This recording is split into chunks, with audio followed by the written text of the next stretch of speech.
Assalamualaikum warahmatullahi wabarakatuh.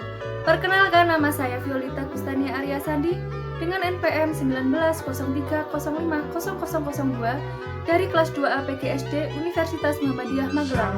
Di sini saya akan memenuhi tugas dari Bapak Rasidi dengan mata kuliah UKS. Terima kasih. Ya, di sini saya akan menjelaskan tentang plastik, kegunaan plastik, dan berbagai macam plastik yang dapat didaur ulang. Plastik adalah bahan baku yang biasa digunakan untuk proses pembuatan peralatan rumah tangga dan dapat digunakan sebagai kemasan pada makanan atau minuman saset dan lain sebagainya yang bisa digunakan untuk membungkus dan dapat dijadikan sebuah perabotan rumah tangga. Tidak semua jenis sampah plastik dapat didaur ulang, hanya ada beberapa macam plastik saja yang dapat dijadikan proses pendaur ulangan, seperti kemasan pada makanan instan, minuman sasetan, dan produk lainnya yang biasa ada di pasaran.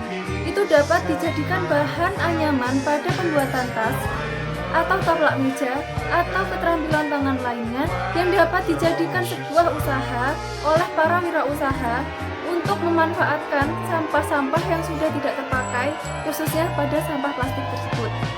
Seperti yang sudah saya membuat vas bunga dari plastik.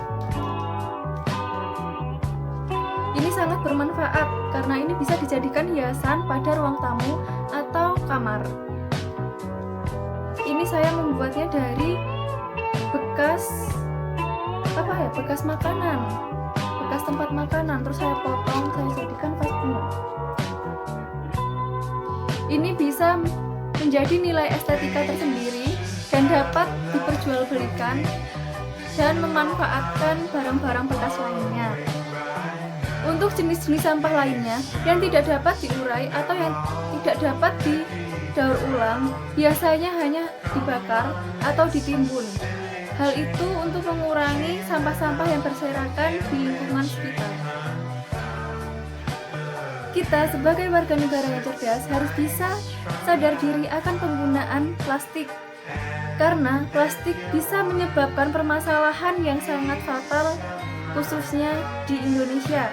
Karena apa? Sering terjadi banjir dan itu disebabkan oleh menumpuknya sampah-sampah plastik yang susah diuraikan. Dan kesalahannya ada pada warga negara itu sendiri. Karena apa? Warga negara di Indonesia sering membuang sampah sembarangan.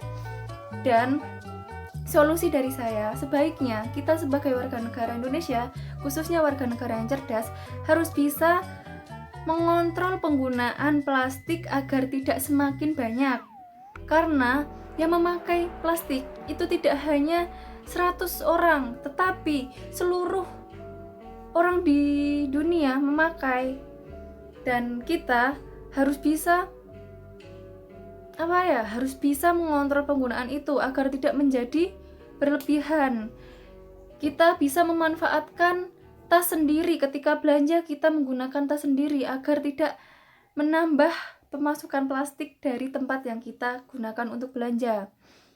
Dan kita bisa menggunakan sedotan dengan sedotan yang sudah ada sekarang. Itu dari bahan sintetis saya lupa itu namanya. Pokoknya itu bisa digunakan setiap hari dan bisa dicuci. Terus kita bisa memanfaatkan plastik-plastik sebagai karya seni, keterampilan tangan, agar bisa menjadi nilai estetika tersendiri, seperti itu. Kesimpulannya, kita sebagai mahasiswa harus bisa menyadarkan masyarakat untuk lebih sadar akan penggunaan plastik dan mengurangi pemakaian plastik-plastik agar tidak terjadi permasalahan. Seperti itu. Maaf apabila ada tutur kata dan kesalahan, baik yang disengaja maupun yang tidak disengaja. Saya mohon maaf yang sebesar-besarnya. Billahi taufiq wal hidayah. Wassalamualaikum warahmatullahi wabarakatuh.